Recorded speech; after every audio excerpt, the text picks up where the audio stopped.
Hey, Sordax here, and today we have another deck profile.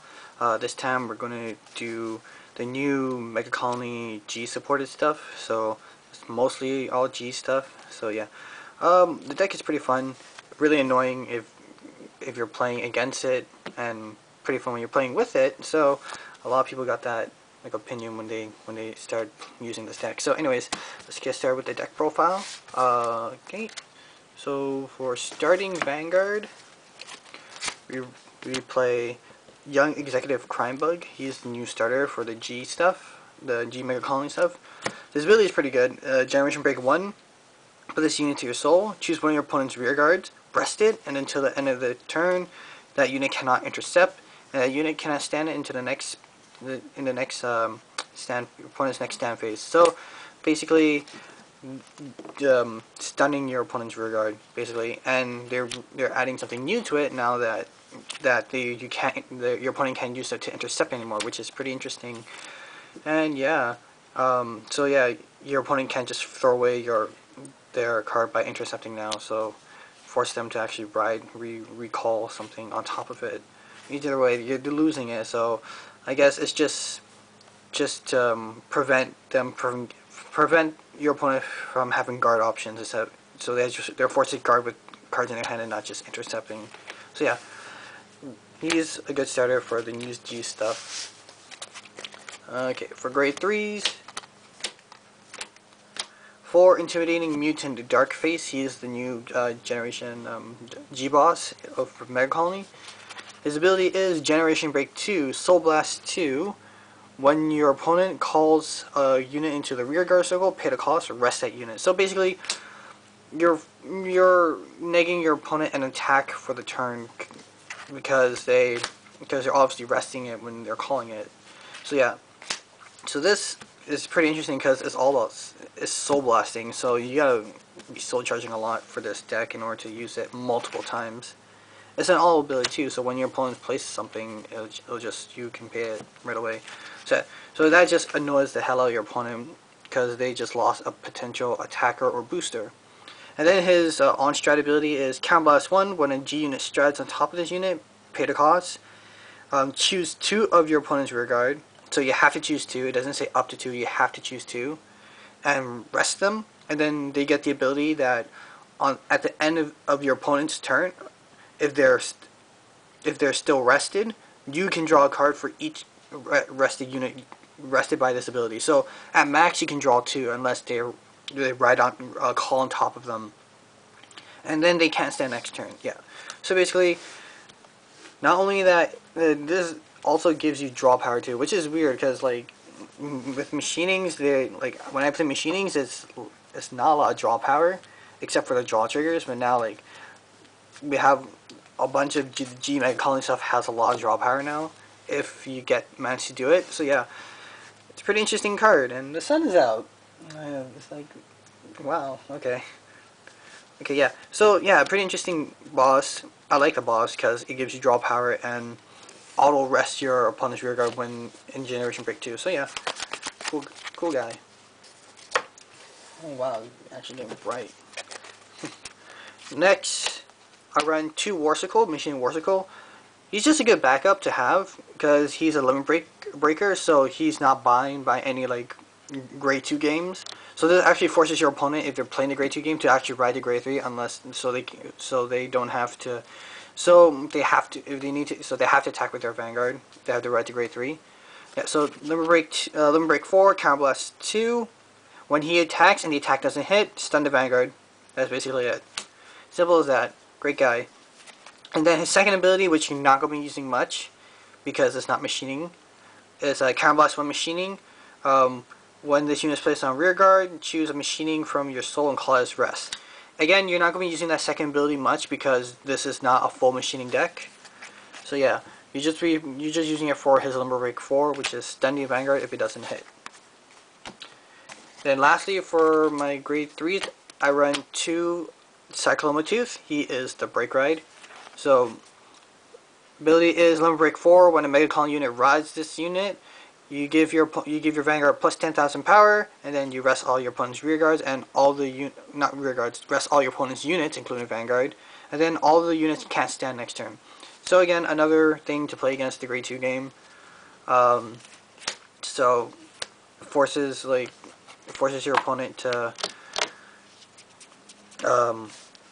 ride grade 3 when you manage to get the break ride off. And yeah, and then his other ability is that if all your opponent's units are rested, then he gets plus 2k, so it becomes a 15k attacker, so it's not bad. Another good backup in case, another good backup to have for a grade 3. Grade 2s, we run 4 Charming Mutant Sweet Cocktail. She's the Amber clone, so when she attacks Vanguard and she's boosted, Counterblast 1, you can choose one of your opponent's rear guards, rest it, and then until the end of turn, it gets the ability that at the end of your turn, at the end of your opponent's turn, if the unit is rested, draw a card. So basically, it's Darkface ability, and then they can't intercept or stand next turn. So pretty good Amber clone to have because again, has to draw power, prevents intercepting, and yeah, just Counterblast 1. So pretty good. Next, we run 4 promo Machining Armor Beetle. Very good promo indeed, because he does a lot of stunning.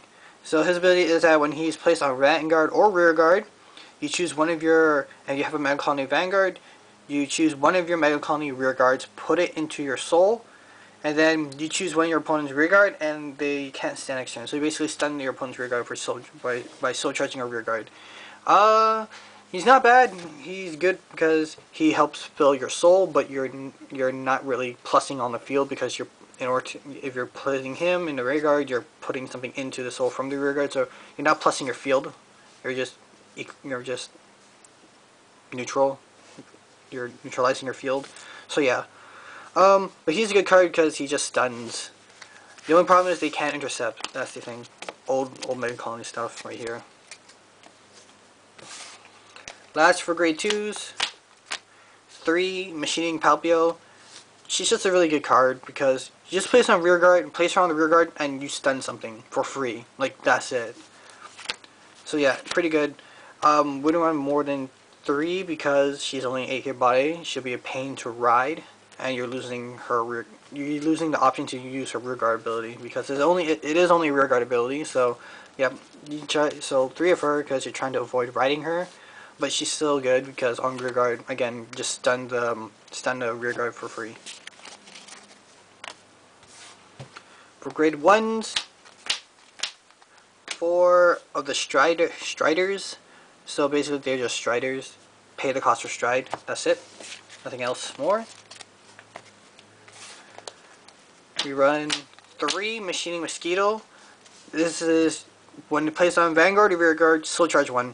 So this just helps to fuel the soul for Darkface to use his Generation Break 2 ability. And yep, that's about it. So ideally we want him as first ride, basically, to get that soul charge in. Next, 3 Megacolony Battler B. He is basically, if you remember Machining Caucasus, the 6k booster. It's basically the same thing. When he hits, when he boosted and you hit, do you have to hit Vanguard? Let me go check. Nope. It hits nothing. Yeah, you just have to hit something. So when he hits something and when he's boosting a unit that hits something, you can Counterblast 1 and you stun your rear guard for free. Not for free. You Counterblast 1. So that's the only difference between Machining Caucasus. That Caucasus is actually free, but it's machining required. So yeah, but he's good. Pressure, just pressure.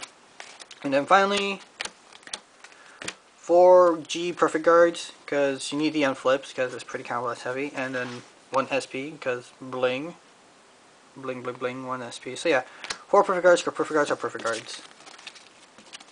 Bling SP. Okay, for triggers we have 8 crits because crits is what you need. Crits. 4 draws. you can use the draws because for draw power, or you can use the new stand trigger that they got in GBTO 4, which is Generation Break 1. Put this into the top of your deck. At the beginning of your opponent's ride phase, you put them, you pay the cost, and if your opponent's rear guards if there's 3 or more rested rear guards in your opponent's side, put this, pay the cost, then shuffle your deck, draw 2 cards. So it's up to you which one you want to run. He is a stand trigger, so he's going to just stand things.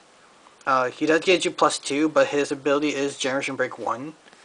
So it's up to you which one you want to use. I would use a draw trigger because I get plus cards for draft checking. This one just stands, but gets the +2, but it's Generation Break 1. So either way, it's up to you which one you want to use. I prefer to use the draw trigger. So yep. And then 4 heals because heals are going to heal. And yep, that's it for the trigger lineup. On to the strides. The strides are pretty self-explanatory. No machining strides because you don't have a lot of machining rear guards to do it anyways, so we'll leave it at that. So we run 1 Deforestation Mutant Deity Jaggydevil.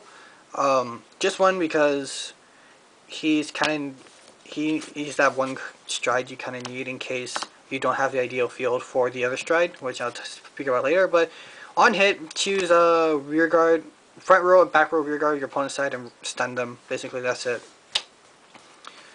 Next, we'll go with that one later. Next, 3 Poison Poison Spear Mutant Deity Paraspear.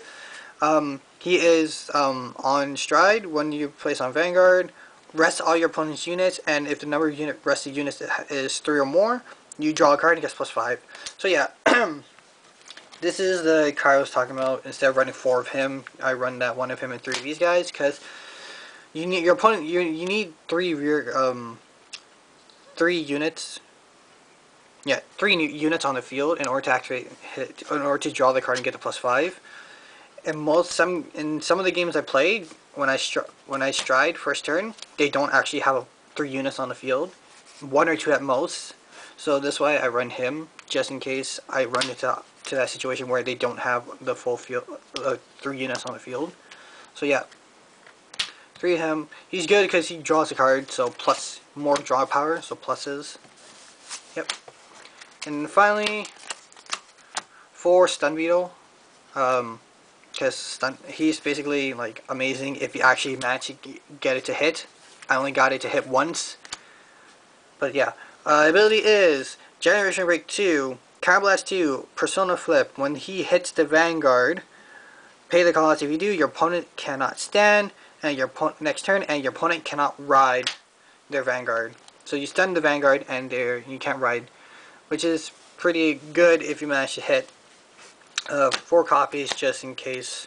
Obviously, they're going to PG at least 2 of them, and hopefully the 3rd one they don't have a PG for. So yeah. And that's basically it for this deck profile, guys. Again, like I said, this deck is pretty fun. Pretty fun to play with, but if you play against it, you're going to have a bad time because it's just going to be annoying as frig. Yep. So yeah, that's it for this deck profile, guys. I'll see you guys in the next video. Bye.